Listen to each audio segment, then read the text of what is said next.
When there's a deadly threat in your vicinity, you gotta know when to stop talking and start defending yourself.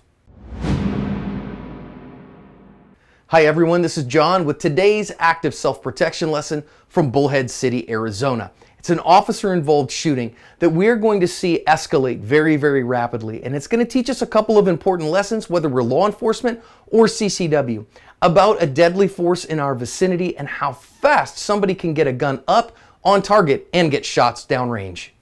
These officers are serving a warrant looking for a stolen gun. Let's listen in on the audio and then we will come back and learn lessons afterwards. Police, that's right up in the car! Police, that's right up in the car! Go high-low, go high-low up, move up, high-low. Okay, that's enough knocking, move out.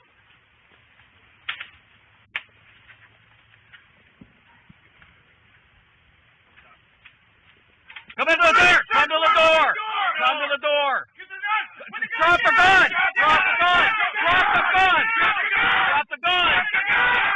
Drop the gun! Drop the gun! Drop the gun! Get the taser! Taser! Keep that taser up! Drop the gun! Drop the gun! Hang on! Hang on! Drop the gun! Taser!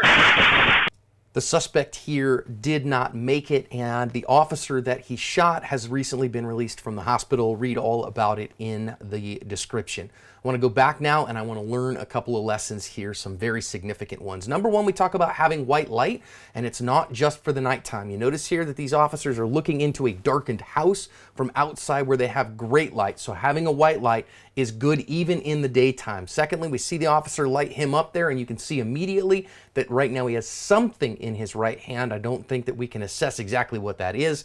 Next, I want to see that this officer to our left actually uses his white light to assess what else is going on around him. Great idea there, because there could be more than one threat. This is something that I think takes a lot of awareness, and partners help in that as well. Now, we heard them talk an awful lot, and they are giving this guy a lot of verbal commands, and we can see here that he has the gun in his hand, and this is certainly what looks like suicide by cop to me, that he wants to be killed here, and you know, again, you can read the news story and see all the details that you want to, but they're stuck in a loop of giving him instructions that he is not following. You got to do something else. The officer that's got the body cam here is looking for the taser, and nobody has a less lethal tool. I don't comment on police procedure here, but everything changes when he gets his taser up. This guy does not want to be taken alive, and when he realizes, or my guess is that when he realizes that that taser is going to incapacitate him and he's not going to die, that's when he takes action.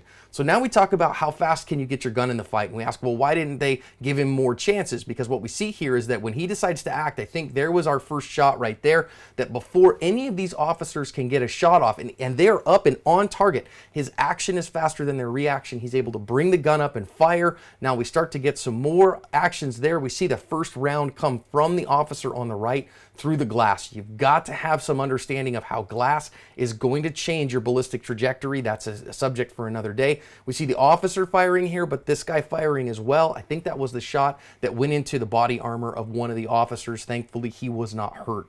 But what we learn out of this one is about tape loop, about not, being willing to change from your verbal skills to physical skills, and how fast these things go down. That reaction is always slower than action, and you got to have action in order to cover your asp.